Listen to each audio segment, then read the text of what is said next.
Hey, I'm excited to be here with Scott Fawcett and Luke Benoit, and we're going to have a conversation about stats. We have Scott's perspective. He has spent years diving into this, and we have Luke's perspective on the coaching and the research side. And so we're going to kind of talk about 5 stats that you're probably not tracking. I pretty much guarantee you're not. And then why you should, and then what to do about it. So, Scott, intro us here. What are these stats that we're talking about? Well, there's stats that I've heard from a couple different caddies on the PGA Tour that Tiger used to track in the late 90s, early 2000s. Again, we all feel frustrated after most rounds of golf that we should have shot lower. Yeah. And Tiger, because he's a lot smarter than most of us, certainly in a golf IQ standpoint, started trying to take notes of, what exactly is making me have that feeling every day. And it's not I should have hit more fairways, I should have hit more greens, I should have had fewer putts. Like, those things are relatively obvious to some extent. But he realized that he started tracking how many bogeys he made on par 5s, how many doubles, how many 3 putts, how many bogeys with 9-iron or less, which obviously we don't really know what club Tiger was hitting everywhere. So for ladies, we turn that into bogeys inside 130 yards, and for guys, inside 150 yards, just trying to guesstimate a 9-iron. And then blown easy saves, which obviously is subjective to Tiger's opinion. So for the Decade app, we turn that into 2 chips per round. And so again, if you really go back and you think about your last round and you think, oh, I shot 78 and I should have shot 75. First of all, you can't just say that. But if you actually go think of what makes those 3 shots, it's one of those 5 things almost always. We had a chip shot that we hit, kind of a bad chip shot to 18 feet. And we're like, I don't want to make bogey. Mm-hmm. So I hit the 18-footer about 4 or 5 feet by and I missed it coming back. Well, there's 2 points. We just made a double bogey and we had a 3-putt. And most of those were kind of mental. Like, the chip shot might have just been a bad chip, but we turned it into a double basically by not having the right patience and discipline. So it's some combination of all those stats are really the ones, again, that make you feel like you should have shot lower every day. Yep, the double bogey one, man. I can't say how many times playing with a friend and you see that chip shot coming up where they're trying to do that dumb shot where they're trying to land it over, and there's no way they're going to get this up and down, but they try it anyways and they make double because they fluff it into the bunker, and it's like, and they're a 15 handicap, right? It's like, oh man, just chip it on the green. But critically, it's not no doubles or no 3 putts, it's not too many. So Tiger, out of those 5 statistics, he was trying to have 6 or less per tournament, and he felt like if he did that, he would win.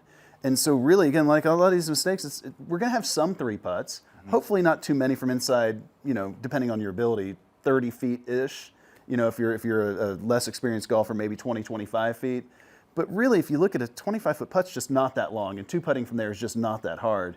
And that's in the Decade app, that's the stats range in college, again, D1 college golf, where they average 2 putts to hole out on the PGA Tour at 32 feet. It's 25 feet in college. And again, I do try to say this aggressively and offensively to prove the point. That's just terrible. And I try to get that, drive that point home to these college kids because, again, it's just not that hard to 2-putt from 25 feet. But that is the place that they 2-putt from. It's 25 That's feet. the inflection point where they start averaging more than 2 putts. Got it. So bring it to your side of things. Of these stats, when you're working with people, which one of them stands out to you? What's the one that you see people struggling with? It's mind-blowing for me, especially with coaching a lot of good players, how I see their golf swings and I see how good they hit it, and somehow they'll shoot 78 or 80, and it is mind-boggling. To Scott's point, it could be a numerous things, right? It's missing the wrong spots, getting short-sighted a lot. I mean, if you get short-sighted a lot, how do you score, right? So it's kids aiming at pins and hitting it right at the pin when they shouldn't be, and then they basically mess up easy up and downs all the time. It's 3-putting because they think, oh, they need to get it to the hole from 15 feet or 25 feet. You don't have to get it to the hole. You can leave some putt short. Am I right, Scott? Absolutely. You better leave some putt right? short. Yeah. You should. And that's one of the biggest things is kids think if I leave it short from 25 feet, I don't give it a chance. It's a bad putt. It's ridiculous. You have to leave some short so that essentially you don't 3-putt. Never up, never in is one of the worst statements in golf because, yes, the putt that didn't get there had no chance to go in, but also the putt that goes 4 feet by really didn't have a chance to go in. We just saw Adam Schenk 2 weeks ago at the Valspar.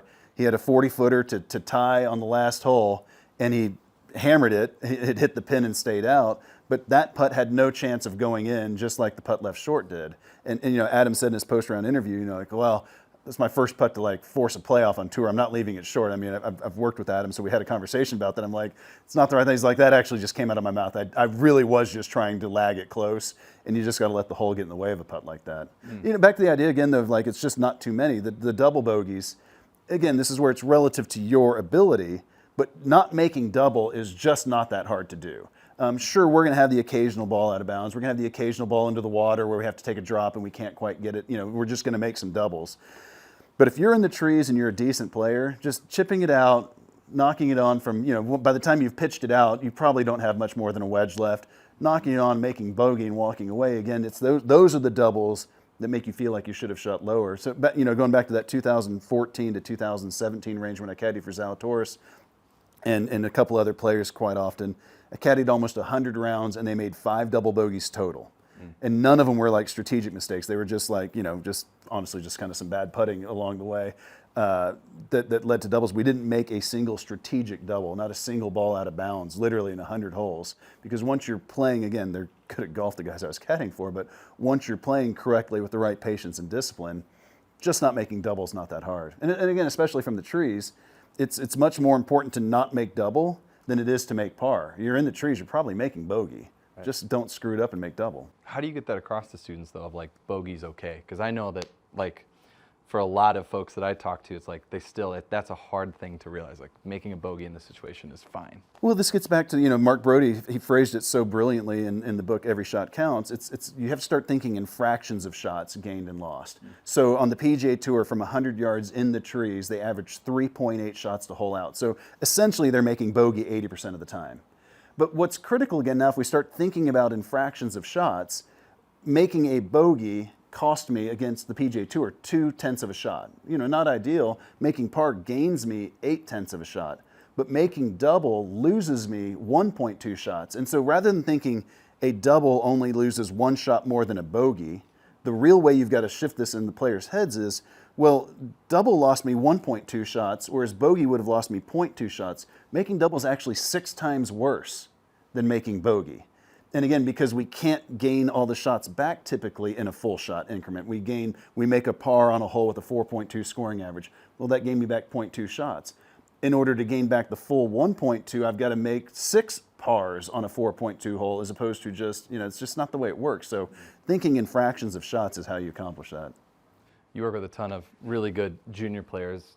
Is this got to be the one that they need to focus on the most? Is this double bogey avoidance? Yeah, it's that. And the doubles often come from trying to make birdies from spots you shouldn't even try to make birdies from, right? So maybe you hit a bad tee shot and you're like, ooh, I got a window through the trees. And the window turns into hit a tree, go out of bounds. I mean, just missing in a good spot where you can save it is so key. And that's where the decade system helps them understand, like, what is so essential to miss in the right spots, give yourself probability. And what I love, Scott, and we've talked about this a little bit, is like it takes the emotion out of your decision making when you have a system. It's like having a caddy tell you what to do. There's so much value in that exact like understanding of how to play the golf course, and it avoids so many of those stupid mistakes on the Tiger 5. The true comedy of it, when you say actually, like, when you get a player and you put them in the trees and they see a little window, what actually does go through their head is what you just said, like, oh my gosh, I can still get a 15-footer for birdie. It's like, dude, just be thrilled. You've got a decent chance at making par here, like, if you happen to have a good gap. And that's what it is funny. Like, you literally get players in the trees and they're thinking, I can still make birdie. It's like, oh my God, like, where does that even come from? I think it was Rory a couple of years ago on number 16 at Sawgrass.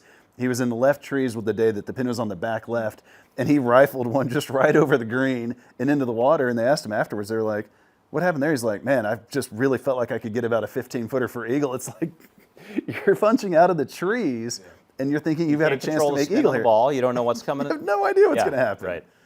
Got it. So if I'm checking this box too many times, what needs to happen? Is it often just as simple as understanding that if you're in the trees, do this? Or like, what are the most common things that you guys see? Is like, if I'm checking this box too many times, what do I do? I think it's just all expectation management. I mean, again, like, this is when I was playing professionally in my 20s, I would do all of these dumb mistakes. And then I would go to Chili's with my buddies and laugh about them at night. And then I would go out the next day and I would do them again. And I'd go to Chili's and laugh about them. Whereas Tiger, like, basically rubbed his nose in it like a dog. Like, do you hate doing this? Like, it was frustrating as can be. So a lot of it is just recognizing in advance, if I make a double here, I'm going to have to check that box. If I'm thinking over this 18-footer, I really want to make this thing. Well, guess what? The make rate's like 15%. You're probably not going to make it. So thinking I'm going to make it is when you start jamming them by the hole. Again, you've got to catch those thought processes. But again, most people are just oblivious that they're even having those thoughts, let alone catching them in advance. So what a lot of players, they'll learn decade, they'll learn proper strategy, they'll still go out and make the same mistake. I get parents all the time that'll text me, Bobby's still doing dumb stuff. I'm like, yeah, but he's noticing it now, whereas opposed to before, he was just totally oblivious. I mean, Sam Burns is a perfect example of that. I worked with him when he was a junior, #1 in the world. He went off to college his freshman year, and he played decent the fall semester, but then he kind of struggled a little bit. He called me that Christmas, and he's like, I've got to play more aggressively than this to win at this level. I'm like, knock yourself out, man. You don't have to, but go for it. But don't be so proud to not call me back if you see it's not working. He played a little bit better that spring, but I didn't hear from him. My phone rings in July, and he's like, dude, I have made the same mistake 3 straight weeks. I get it. I'm all in. And it's funny because he said, I don't even know if I would have recognized the mistake if I didn't know what you teach. But knowing what you teach, the first week I didn't even really notice it. I got home and I was thinking, I was like, I'm pretty sure that's exactly what Scott's talking about there. Second week he went out there and he's like, I think this is the same situation. He still didn't have the patience to do it, screwed it up again, luckily for him. Third week, again, same thing. He's like, well, now I'm due. Like, surely it's not going to happen again. And he did the same mistake. And he's like, okay, now I get it. I'm all in. 5 wins later and a Nicklaus Trophy and $25 million, and life is good. Yeah. What about you? Anything? Well, yeah, I mean, one thing that stands out to me, especially with guys like Sam Burns, elite ball strikers, like, are they trying to make birdies? Because what I love is, like you say, birdies are essentially lucky, right? I mean, if you get it within 8 feet, you probably miss your spot most of the time. Is that fair to say?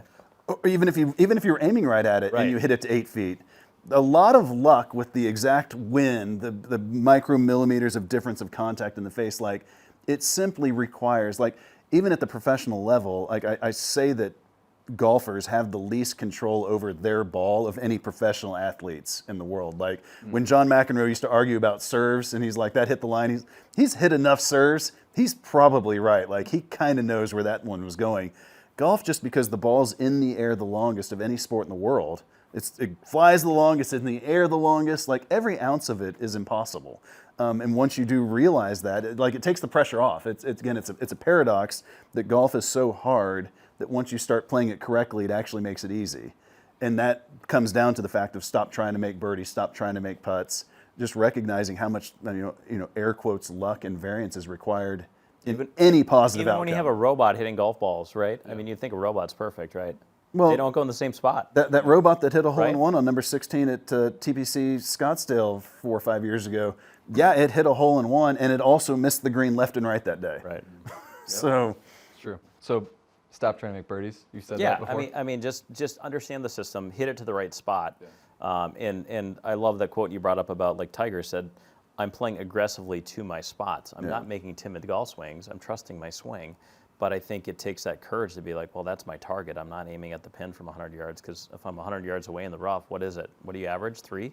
100 runs rough, 3.02. Yeah, I mean, it's nuts how, and the perception from the average amateur is that, ooh, I'm a birdie. Mm-hmm. This is a birdie opportunity. I'm 100 yards from the rough. I should stick my sandwich within 10 feet. Mm-hmm. It's just not realistic. The quote that he's talking about with Tiger there, because it is a great quote. I was so thrilled when I actually found it in one of my old files, because I knew I had it in something I'd recorded off TV. But they had him in the booth and they said, Tiger, as you got older, did you start playing more aggressively or more conservatively?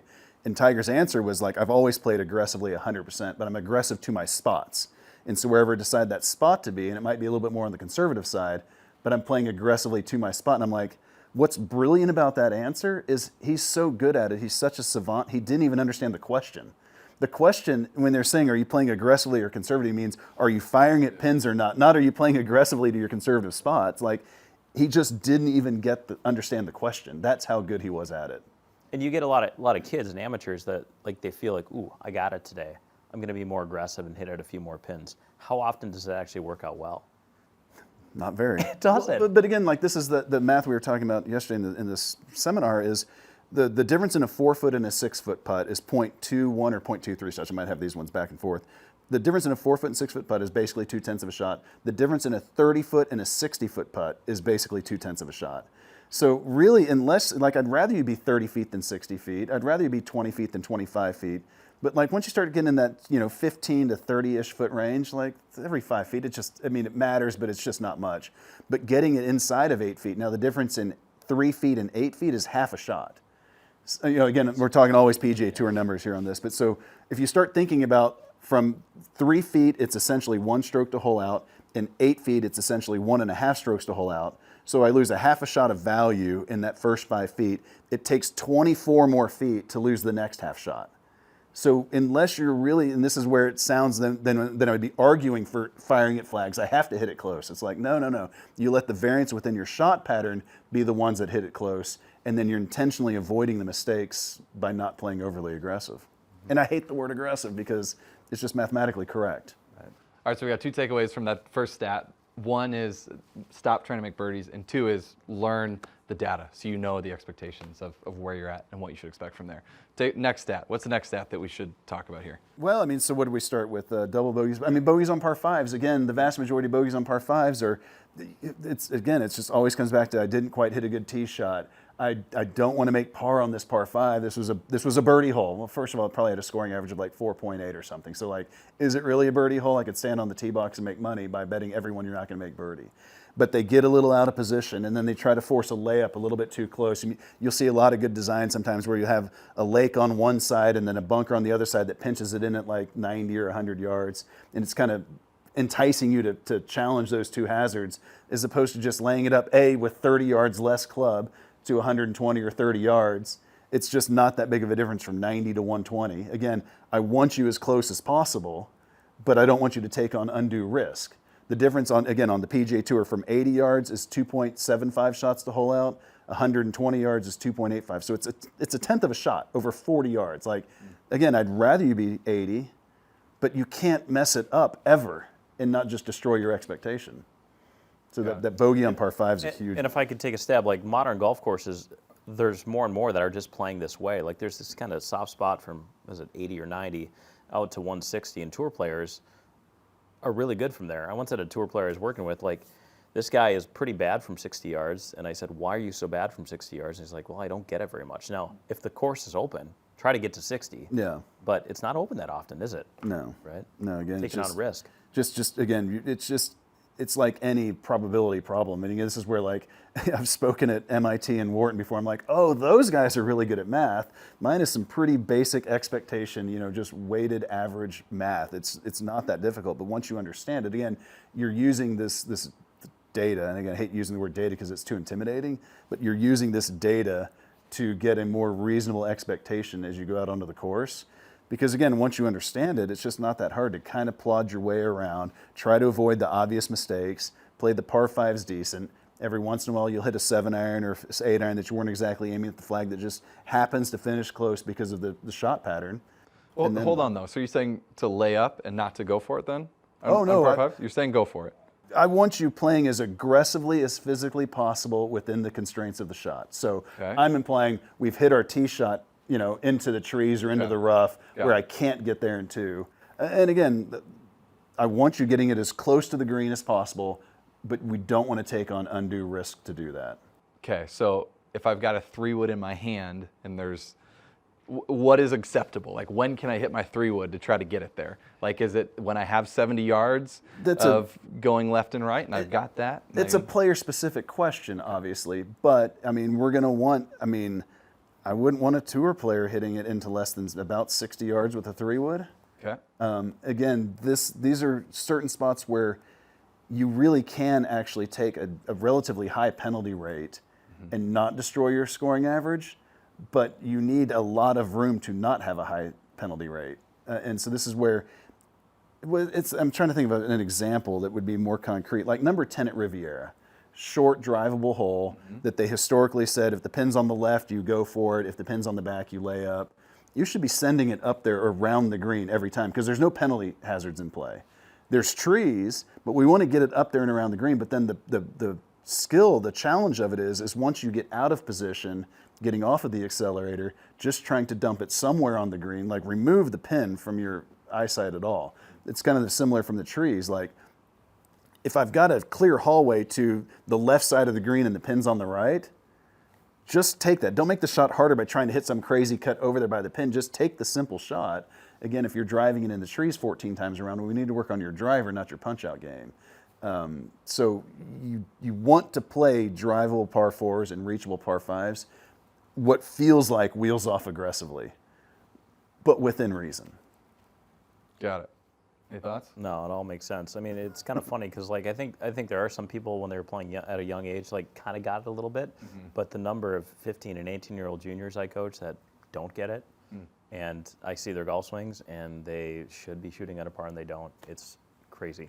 Yeah. I see it all the time. One of the things, we haven't actually done it yet in the app, but it's definitely something that we've thought about doing, is either having a spot where you can upload, data from your foresight quad or whatever, and we can start getting the standard deviations of your shot pattern. So basically knowing how big your shot pattern is. And then if I just know what your strokes gained putting is, I could basically tell you what you should be shooting. And if you're very far away from it, and again, that's something with the combines and the Decade app where we're basically saying, can you start it on your line with your approach shots? Between that and strokes gained putting, I can basically tell you what your scoring average should be. So if you've got a two-shot higher scoring average, be like, dude, it's all strategy. Like you're just, Zalatoris is a perfect example of this. And I was thinking about this earlier when you were saying something, but Will, because he does struggle with his putter, but he is such a good ball striker. When he was a junior golfer, he was trying to make birdies with his approach shot. So he's firing at every single pin, trying to shape it to every single pin, because he's like, that's the only way I'm going to make birdies, by hitting it close. And it's like, yes, but by doing that, technically, even still for him, most of his birdies are coming on the par fives or short par fours. The short par fours Decade's going to have you aiming more at those flags, just because of the way the system works.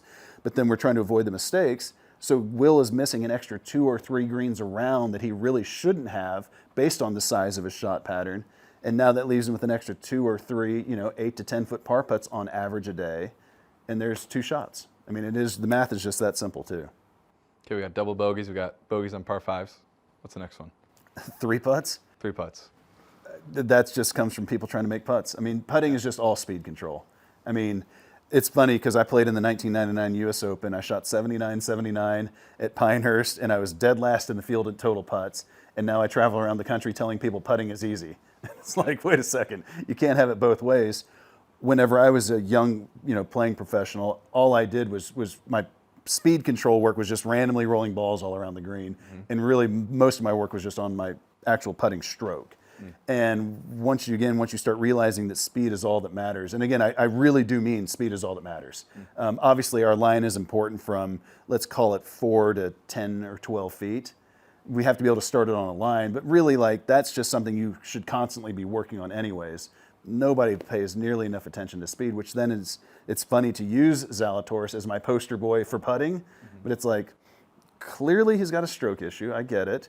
And clearly he's not great on putts inside of 10 feet.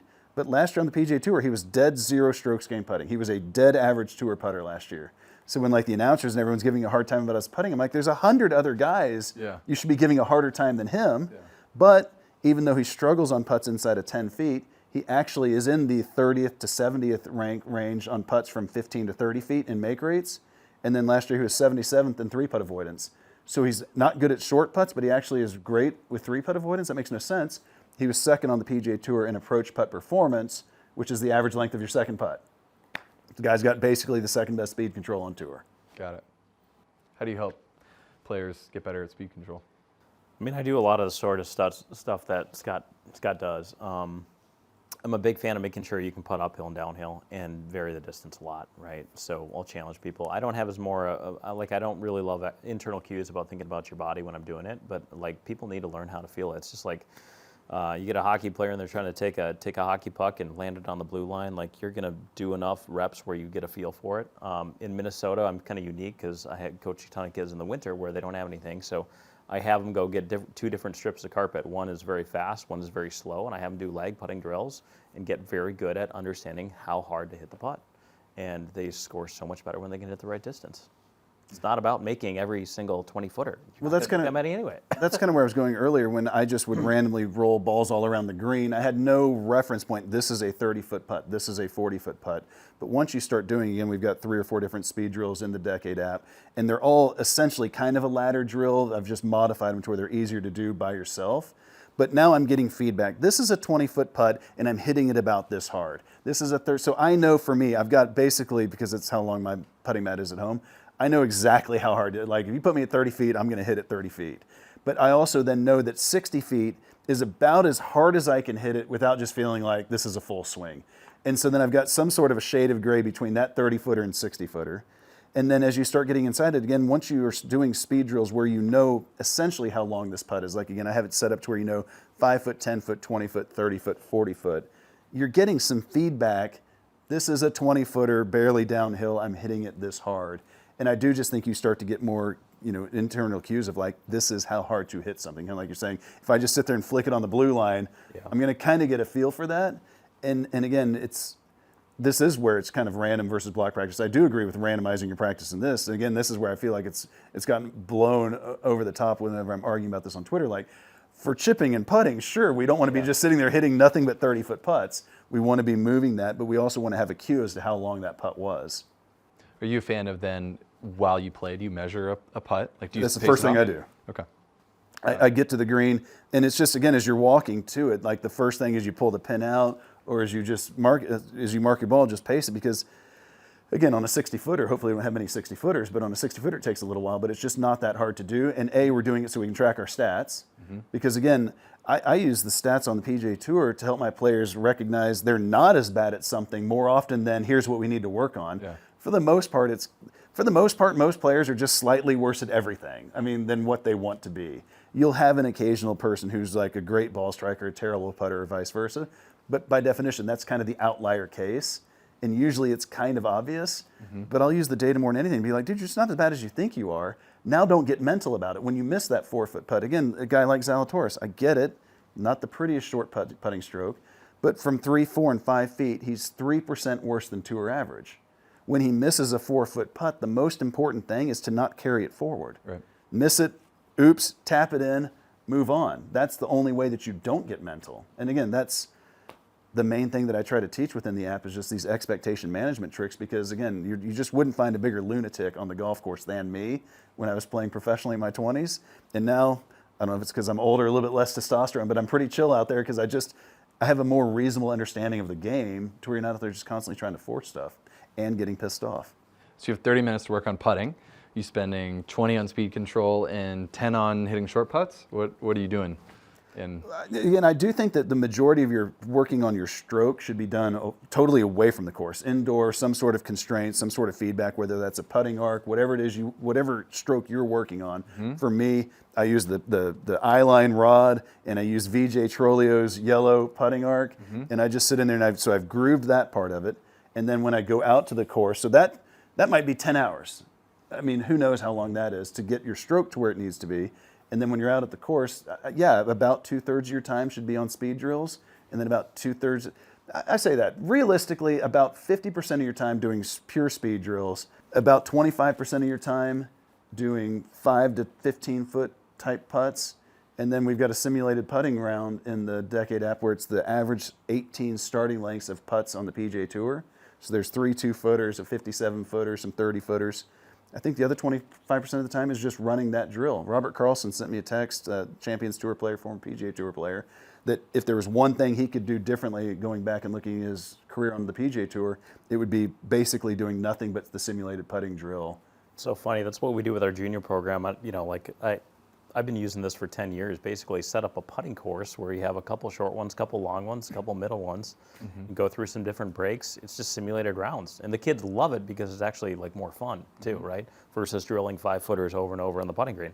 Well, and this is what's funny when we were bringing Chris Ambre, the old USC coach, now the Pepperdine assistant coach. He runs my college sales, and we brought him into the app to bring the combines in. And I'm just a guy, I just love practicing. I just love hitting balls. I just love chipping. I just like practicing. I don't really enjoy, I shouldn't say that. I've never found I need to gamify it or get the pressure up, because I've always been like, it's not even close to a golf tournament.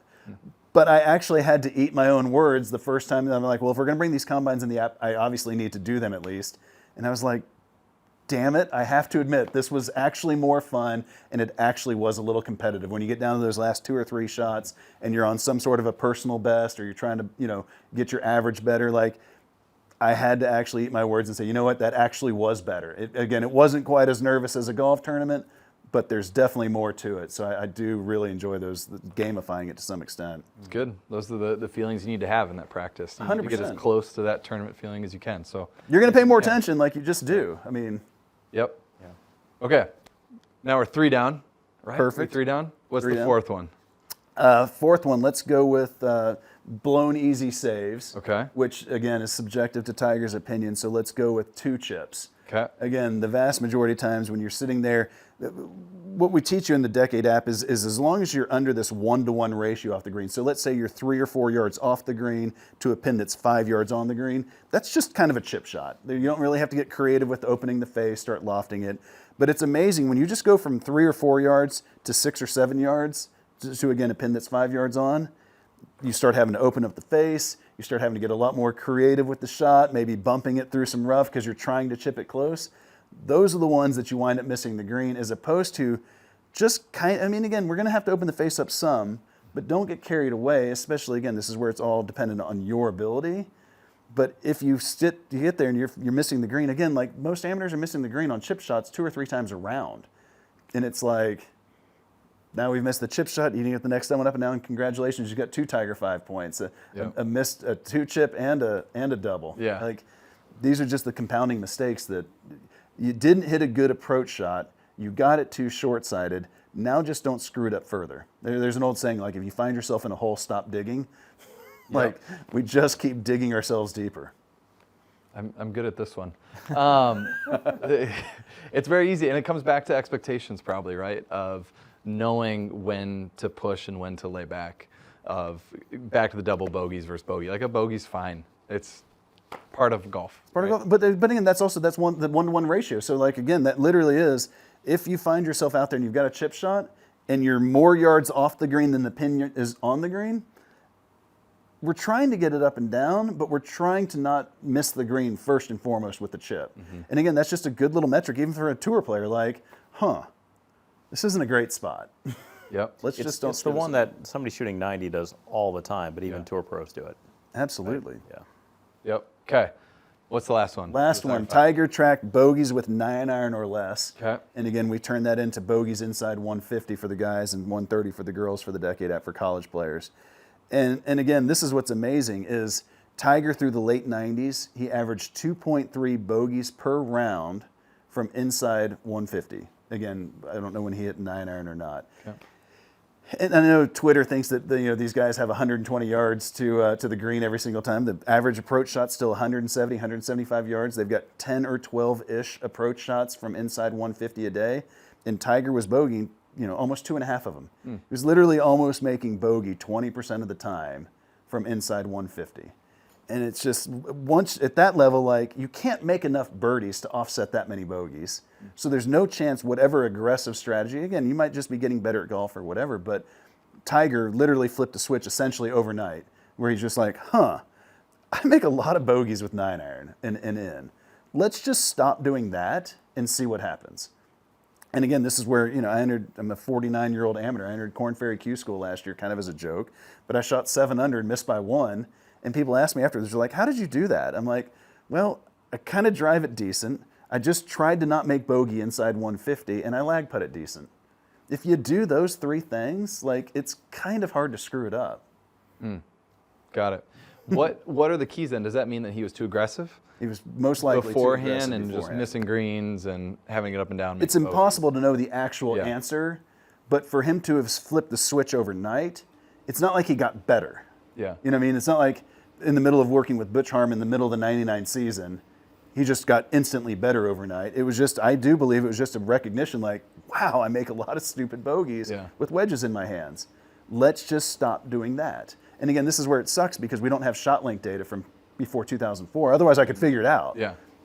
That's essentially where I start with my players now as I go back through their last 4 or 5, tournaments.